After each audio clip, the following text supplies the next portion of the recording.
السلام علیکم ملګرو آی سی سی مینز टी20 ورلد کپ کې د افغانستان په ګروپ کې سبا د افغانستان یو ډېر اهم میچ دی. په دغه میچ کې د باران څومره امکان دی او د افغانستان لپاره کم یو لوبغاړي پکار دي د هغه په ځای باندې کم لوبغاړي پکې اچول پکار دي او کم یو لوبغاړي د افغانستان ټیم لپاره ډېر زیات ضروري دی او اهم دي چې دغه میچ افغانستان وګټي او افغانستان بل راوند ته کوالیفای وکړي. ویډیو خپل وګورئ او مخکې ملګرو سره ضرور شیر کړئ.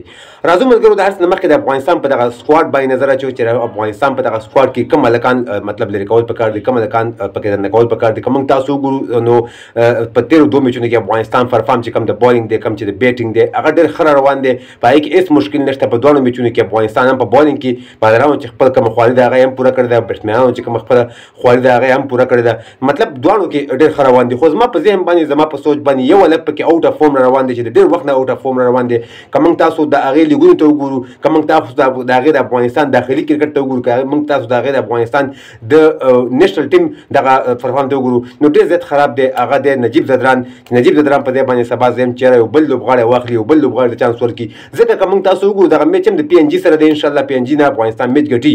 خو که موږ تاسو وګورو نو یو بل هلک ته پکې چانس ورکول پکار دی چې ځکه چې دغه هلکان چې کوم آوټ اف فورم دي هغه لري کړي او دغه کم چې ینګ هلکان دي کوم چې ځوانان هلکان دي هغه پکې واخلي. راځو دغه سکواډ طرف ته سکواډ سره شریک کوم بیا سره د باران صورتحال شریک کوم او بیا به نورې تاسو ویډیو شریک کړئ انشاءالله مخکې ملګرو سره.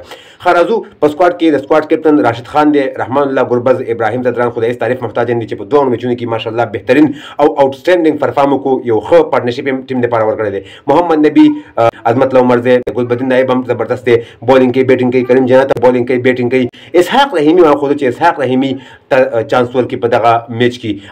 اسحاق رحیمي وا چې هلک بهترین بیټینګ کوي ډېر زبردست بیټینګ کوي ینګ دی او ښه به ثابت شوی دی پی ان جي خلاف. نو نجیب زدران په دې باندې دغه اسحاق رحیمي ډېر زیات ضرور دی او ډېر زیات اهم دی. مجیب زدران فراق فاروقي او نویل الحق نو دغه سیم ټو سیم سکواډ دی خو دغه یو هلک پکې سره بدلول پکار دی چې آوټ اف فورم دی او دغه نوی هلک ته چانس ورکول پکار دی چې دغه راشي او خپل ځان شروع کړي په دغه کې. ښه په دې سکرین باندې تاسو ته د باران حال ښکاري دوستانو چې یاره باران سباني میچ کې انشاءالله د افغانستان په میچ کې کم پی ان جي سره دی بلکل باران نشته دی او 5 بجو کې چې کوم میچ شروع کېږي 5 بجو کې د افغانستان وخت مطابق د پاکستان وخت مطابق دغه ټیم کې هوا بلکل صافه ده انشاءالله په ټول میچ کې باران نشته دی باران بلکل نه انشاءالله باران نه مېږي. تر دې دمه دغه د باران صورتحال او د سکواډ صورتحال چې تاسو مشرک کو د ویډیو کتلو ډېره مننه. ویډیو مخکې ملګرو سره ضرور شریک کړئ او تاسو را سره هم خپله رایه ضرور په کمنټ کې شریک کړئ. نو ویډیو نور ملګرو سره ضرور شریک کړئ زموږ پیج هم سره فالو کړئ او زموږ یوټیوب چینل ته سره هم وزټ وکړئ هغه هم سره سبسکرایب کړئ نور تازه معلوماتو لپاره. نور ښه وخت ولرئ. الله په امان.